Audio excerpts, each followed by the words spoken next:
부수적으로 많이 하는 이야기들, 좀 그런 이야기들이 많이 있었죠. 그런 이야기 많이 들어보셨을 겁니다. 기후변화 때문에 지구온난화가 심해지면 북극과 남극의 얼음이 녹고 바닷물도 불어나고 하게 되면 나중에는 결국 온 세상이 불에 잠겨서 우리가 다 죽는다. 세상이 종말을 맞게 된다. 인류가 멸망한다. 이런 이야기를 굉장히 많이 해왔습니다.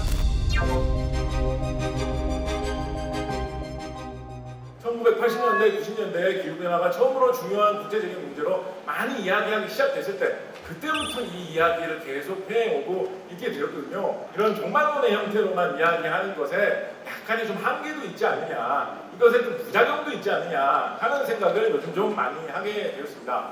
무슨 얘기냐면 우리가 종말론 이런 거 하면 1999년 7월에 노스트라다무스가 지구가 종말한다고 예언을 했다더라. 2001년에 세계 3차 대전이 일어나면서 지구가 종말한다. 이런 식의 겁주는 이야기들을 지난 3, 40년 동안 계속 반복하는 가운데 특히 좀 젊은 층 중심으로 그런 생각도 생긴 것 같아요. 나 어릴 때 초등학교 1학년 때도 기후변화 문제 심각하다. 이대로 가면 우리는 미래가 없다. 이런 얘기 했었는데 나 어른 되는 동안 20년 지났는데 세상 별로 안 바뀐 것 같더라. 그냥 이대로 다 끝나나 보다. 어차피 이럴 거 대충 살자.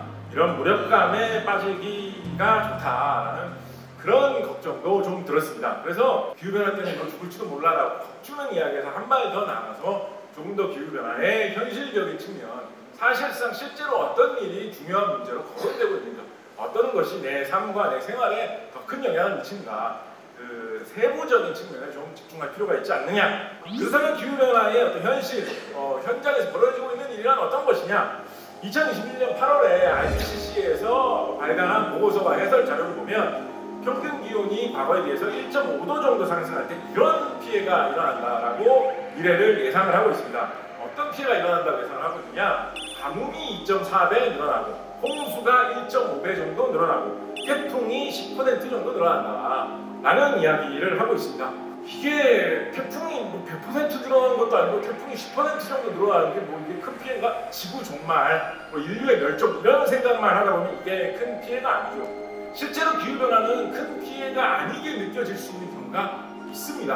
가뭄 2.4배 늘어났다고 해서 갑자기 수돗물 안 나오는 거 아니거든요. 마시는 물 없어지는 거 아니거든요.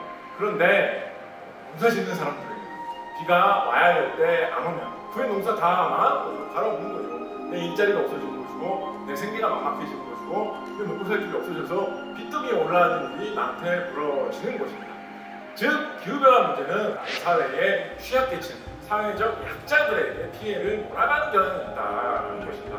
국제적으로도 비슷한 시각은 분명히 가져볼 수 있을 것 같습니다. 기후변화가 이렇게 많이 일어나가지고 세계적으로 막 흉년이 들어서 쌀값 다 올랐다. 한국의 중산층 이상 될 정도 되는 사람이 공깃밥 2,500원 한다고 해가지고 그걸 보고 막 울부짖으면서 공깃밥이 2,500원이라니 이럴 수가, 이런 사람 없습니다. 아니 뭐 이렇게 올랐어?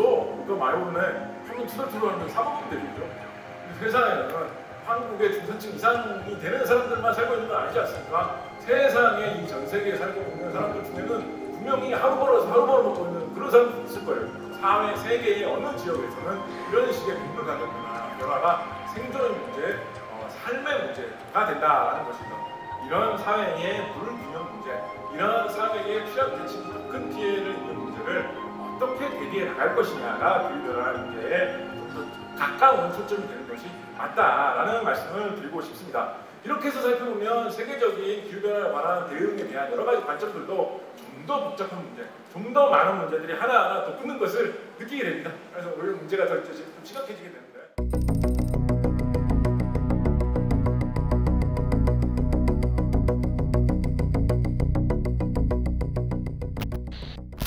기후변화에 대응하기 위해서 이산화탄소 배출을 줄여야 되니까 석탄화력발전소 같은 걸 짓지 말자라는 이야기를 이제 많이 하거든요. 석탄화력발전소가 당연히 싸고 짓기 쉽기는 하지만 이산화탄소 배출이 많이 일어나니까 석탄화력발전소를 많이 지으면 기후변화에 물론 안 좋은 거죠.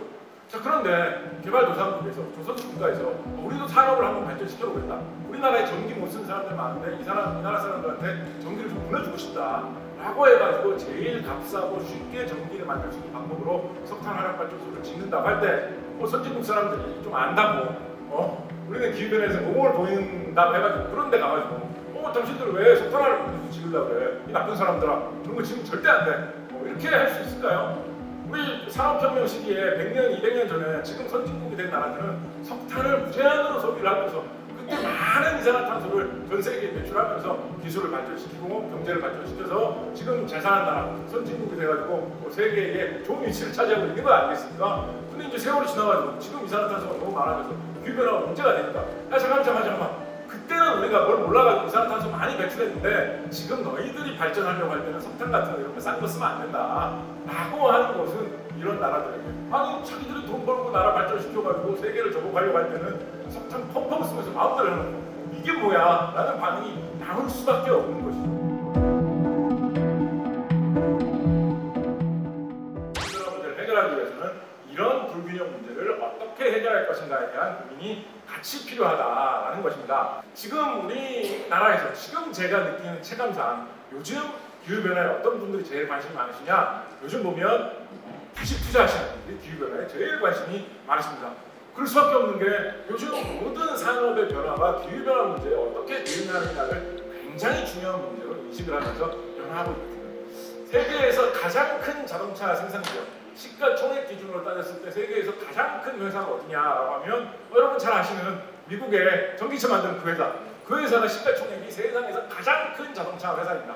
이런 상황에서 미국에서 어떤 정책을 추진한다, 어떤 미래에 대한 어떤 대책을 내놓는다라고 하면 경유차, 휘발유차는 한국, 일본 이런 데서 잘 만드는데 뭐하러 그런 데다 지원해 주려고 하겠어요. 전 세계 사람들 모두 다 전기차 타는 쪽으로 가십시오 라고 이야기를 해야지. 물론 미국 대통령이 지구를 더 사랑하는 마음이 있어서 그런 이야기를 하는 걸 수도 있지만 전기차를 많이 타라고 해야지 미국 경제에 도움이 되고 미국에 일자리가 많이 생기고 미국 사람들이 돈을 버는 그런 상황으로 세상의 산업 구조가 지금 바뀌어 가고 있는 상황입니다. 미국과 중국이 모든 면에서 티격태격하고 서로 겨루고 있는 것 같지만 기후변화 문제를 살펴보면 그렇지는 않습니다. 기후변화에서 이산화탄소를 줄이기 위한 발전 방법으로 가장 많이 언급되는 수단이 태양광인데 세계에서 태양광을 가장 잘하는 나라, 태양광 업체 중에 가장 장사를 잘하는 나라가 집중되어 있는 나라가 중국이죠. 어디 외국에 나가서 이야기를 할 때 여러분 석탄화를 빠져서 짓지 말고 태양광을 많이 지으셔야 됩니다. 태양광을 짓지 않으면 중국이 어떤 압력을 가하겠습니다. 이런 이야기를 할 수밖에 없겠죠. 중국의 주석께서 지구를 더 사랑하는 게 강해서 그런 것도 있겠지만 태양광을 많이 하자라고 해야지 중국 업체가 돈을 벌고 중국의 일자리가 많이 생기고 중국 경제에 이익이 되는 상황으로 세계 산업 구조가 바뀌어가고 있기 때문입니다. 그래서 한마디로 물어봐서 가만히 보면 기후변화라는 이 중요한 문제를 앞두고 전 세계의 산업계가 주로 강대국들, 선진국들 중심으로 여기에 적응해야지만 먹고 살 수 있는 쪽으로 계속 이 업계를 판을 파고가고 있습니다. 한국에서 아무리 싸고 품질 좋은 제품을 만들어도 기후의 문제가 되는 대신이 되는 제품이면 더 이상 못 팔게 하겠다. 왜냐하면 자기 나라들은 더 잘 팔 수 있는 제품을 준비를 하고 있습니다. 그런 게 지금 세상이 바뀌고 있는 그런 형국인 것 같고요. 그래서 기후변화 문제를 생각하실 때 지구가 멸망하는구나 이런 추상적인 이야기를 생각하시는 것도 좋지만 우리의 이웃, 사회의 약자들이 어떤 피해를 입을 수 있고 어떻게 막을 수 있을 것인가 그리고 우리의 경제, 우리의 산업을, 우리의 일자리, 우리나라의 경기를 생각할 때 기후변화 때문에 세계 경제가 많이 바뀌고 있다는데 우리는 어떻게 정리해야 살아나는 것인가 그거에 좀 더 집중해서 봐주시면 좋겠다 라는 말씀을 마지막으로 드리면서 마치도록 하겠습니다. 감사합니다.